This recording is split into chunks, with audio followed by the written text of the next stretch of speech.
Third, today we will start chapter 18, Times and Timelines. तो देखिए, time की importance तो हम सभी को पता है अपनी लाइफ में हमारे लिए टाइम कितना इम्पोर्टेंट है। हम सारे ही काम जो हैं एक प्रॉपर टाइम पर करते हैं, है ना। हम सुबह एक फ़िक्स टाइम पर जगते हैं, फिर ब्रेकफास्ट एक टाइम पर फिक्स टाइम पर करते हैं। उसके बाद फिर हम रेडी होते हैं, स्कूल अपने फ़िक्स टाइम पर हमारी बस हमें पिक करती है, फिर हम अपने फ़िक्स टाइम पर स्कूल जाते हैं, है ना। और वहाँ फिर असेंबली अटेंड करते हैं, स्कूल अटेंड करते हैं और वापस फ़िक्स टाइम पर हमारी बस हमें पिक करती है और घर पर ड्रॉप करती है ना।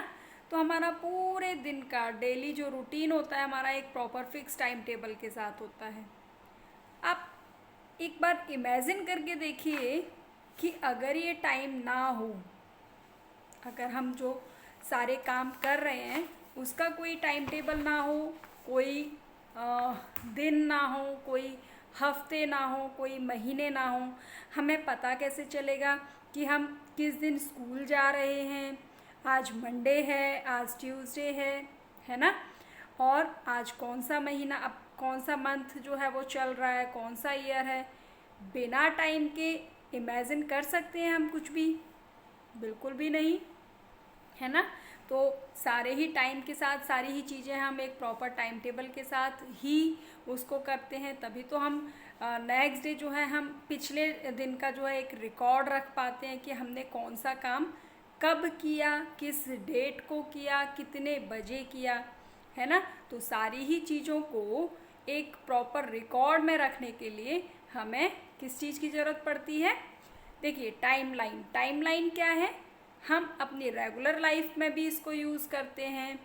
हम अपने हिस्ट्री के रिकॉर्ड्स को रखने के लिए, यानी कि पास्ट में कौन सी चीज़ कब हुई, अगर हमारे मंथ, हमारी डेट्स, हमारे ईयर्स नहीं होते तो हम अपनी पूरे पास्ट का रिकॉर्ड रख पाते? नहीं रख पाते, है ना। तो टाइमलाइन क्या होता है? टाइमलाइन हमारी पूरे ही जो इवेंट्स होते हैं उनको एक प्रॉपर टाइम के साथ हम उसको रिकॉर्ड में रखते हैं। ओके, तो इस चैप्टर में हम लोग पढ़ने वाले हैं historical time, what is CE and what is BCE. इसको भी हम डिटेल में चैप्टर में देखेंगे। And calendar we use and timeline. Okay, so first step of this chapter which you have to do, given below are the names of some things that belong to the past। यहाँ पर आपको कुछ name दिए हुए हैं जिनमें से कुछ चीज़ें ऐसी हैं जो हमारे पास्ट से बिलोंग करती हैं, पास्ट से वो रिलेट करती हैं। So there are also some things that are associated with the present day. और इसके अलावा कुछ चीज़ें इसमें ऐसी भी हैं जो हमारे प्रेजेंट डे से एसोसिएटेड हैं। तो अब आपको करना क्या है? Sort out the names and write them in the correct column. अब इनमें से आपको दोनों ही चीज़ों को छांटना है, कौन सी ऐसी चीज़ें हैं जो हमारे पास्ट से रिलेट करती हैं और कौन सी ऐसी चीज़ें हैं जो हमारे प्रेजेंट से उनका वो एसोसिएटेड है। ठीक है, तो यहाँ पर आप देखिए कार, पेन, ये सारी चीज़ें क्या हैं? प्रेजेंट की हैं। पहले टाइम में, पास्ट में कार होती थी? नहीं होती थी, है ना। लोग क्या यूज़ करते थे? बैलगाड़ियाँ यूज़ करते थे। पेन भी पहले नहीं हुआ करते थे, पेन भी हम लोग आजकल ही यूज़ करते हैं। केव्स, केव्स मीन्स गुफाएं। पुराने टाइम में जो लोग होते थे वो रहने के लिए क्या यूज़ करते थे? केव्स, गुफाओं में रहा करते थे। उनके पास इतने सुंदर सुंदर, अब जैसे हमारे पास घर हैं वैसे घर नहीं हुआ करते थे, तो किस में रहते थे ये लोग? केव्स में, गुफाओं में। बिल्डिंग्स, बिल्डिंग्स तो पहले नहीं होती थी, है ना। आजकल आप इतनी मल्टी स्टोरीज बिल्डिंग देखते हो, है ना। तो कौन सी चीज़ कहाँ से, पास्ट से रिलेट करती है, उनको आपको पास्ट के कॉलम में लिखना है, और जो चीज़ें प्रेजेंट में आती हैं उनको आपको लिखना है यहाँ पर। Okay, now change your, turn your page, page number 100। चलिए अब हम स्टार्ट करते हैं calendar. Calendar, history is the study of the past. History क्या है?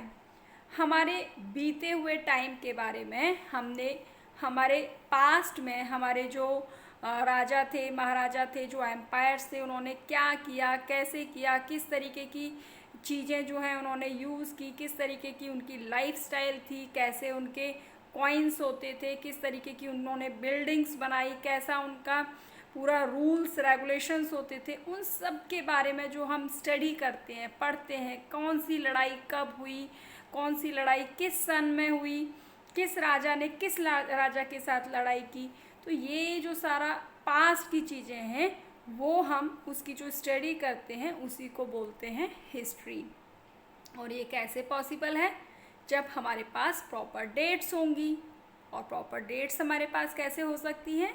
जब हमारे पास कैलेंडर होगा, है ना। तो when we study the past we learn about many events that happened over a long period of time.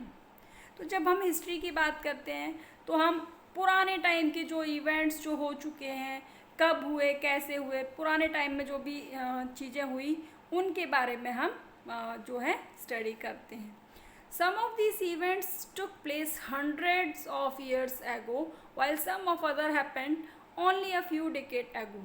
कुछ इवेंट्स तो ऐसे थे जो कई सैकड़ों सालों पहले हुए थे, लेकिन कुछ इवेंट्स ऐसे थे, कुछ घटनाएं ऐसी थी जिनको कुछ ही दशक जो हैं अभी हुए हैं।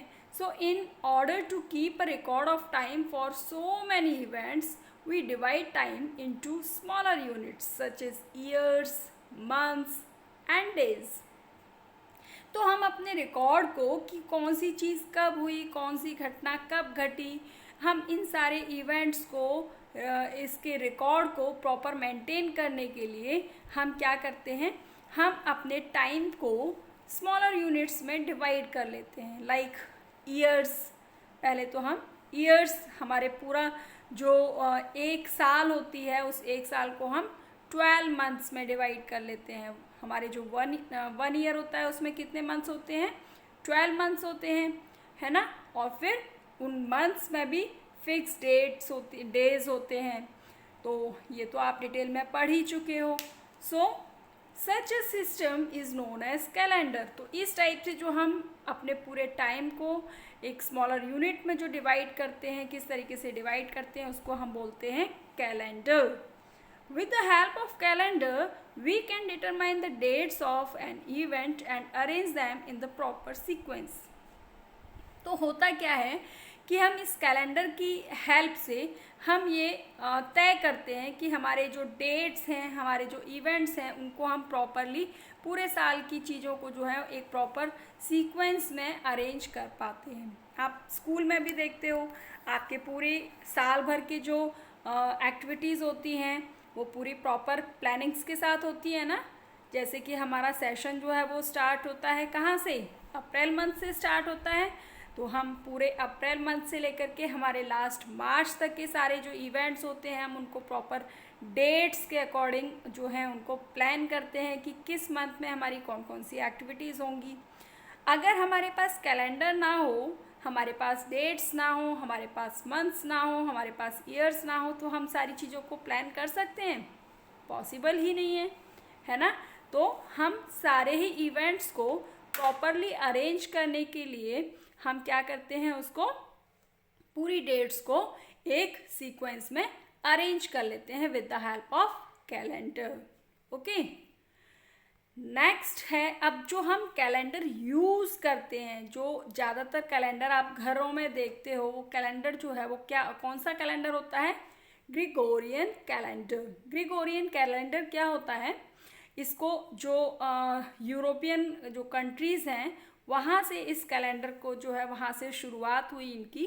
जो आप देखते हो जो हमारे पूरे साल को 12 मंथ में डिवाइड करता है, जिसमें ये डिसाइड किया गया कि हमारा पूरा जो ईयर होगा वो 12 मंथ्स का होगा। और इसमें आपके जो मंथ्स होते हैं उसमें कौन कौन से मंथ्स में कितने कितने दिन जो है वो होंगे, है ना। तो ये जो कैलेंडर है इसको हम बोलते हैं Gregorian calendar. So the most widely used calendar in the world is known as the Gregorian calendar. तो ज़्यादातर जो पूरे वर्ल्ड में जो फेमस जो कैलेंडर यूज़ में आता है, जिसको ज़्यादातर देश जो है वो यूज़ करते हैं, वो कौन सा कैलेंडर है? Gregorian calendar. So this calendar was created in European many centuries ago. इस कैलेंडर की जो शुरुआत हुई थी वो यूरोपियन कंट्रीज़ में बहुत ही सेंचुरीज पहले ही इसकी शुरुआत हुई थी. And a calendar takes one particular event as the starting point and determines the date of other event accordingly. तो इसमें क्या होता है कि एक पर्टिकुलर जो है एक टाइम के साथ में वो इसकी कैलेंडर की शुरुआत होती है.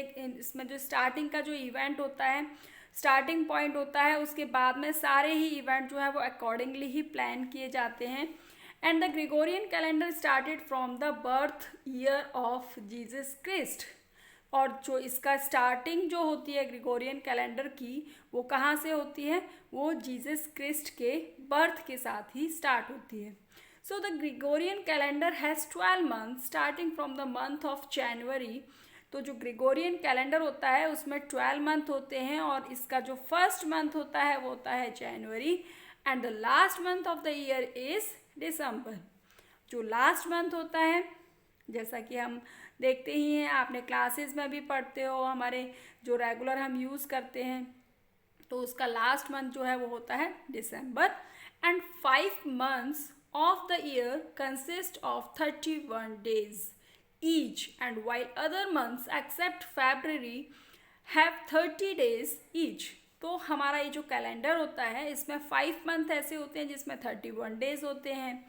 उसके अलावा जो अगर फरवरी को हम देखते हैं तो उसमें 28 डेज होते हैं, है ना. लेकिन बाकी जो होते हैं मंथ जो होते हैं उसमें कितने दिन होते हैं? 30 डेज होते हैं. So the month of February has 28 days except in the leap year in which it has 29 days. लेकिन हर चौथे साल में हमारे फरवरी में कितने डेज हो जाते हैं? 29 डेज, जिसको कि हम लीप ईयर बोलते हैं, है ना. तो जिसको तो आपने मैथ्स में पढ़ा ही हुआ है कि किस मंथ में कितने डेज जो है वो होते हैं. ओके, नेक्स्ट आ जाती है हमारी टाइम लाइन. देखिए टाइम लाइन क्या होता है? Timeline is a list of different events that are arranged accordingly to the order of their occurrence.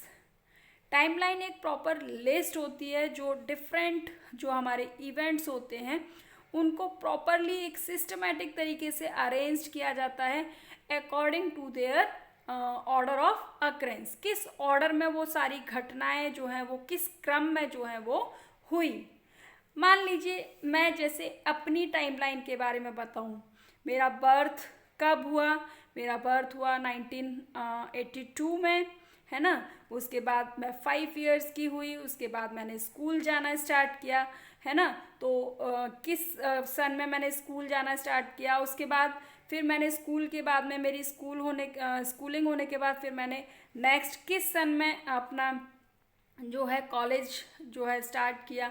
तो ये सारी जो हमारी मेरी लाइफ की जो सारी जो घटनाएं हैं वो एक सीक्वेंस में मैं अगर उसको रखती हूँ तो ये क्या है? मेरी टाइमलाइन है.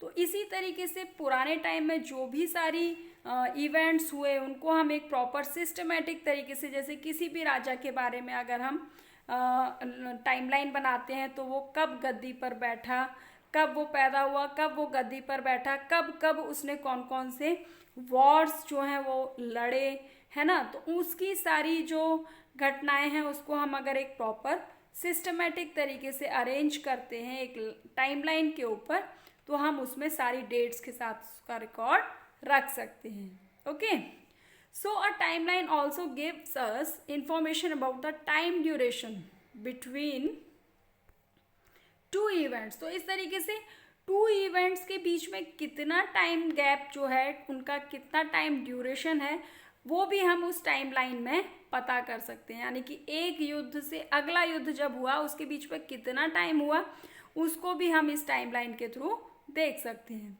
Timelines are not only for past events but can also be used even today.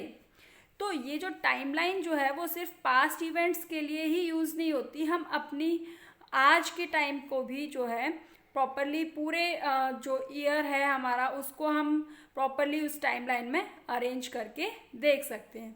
So they help us keep track of and organise important dates in our lives.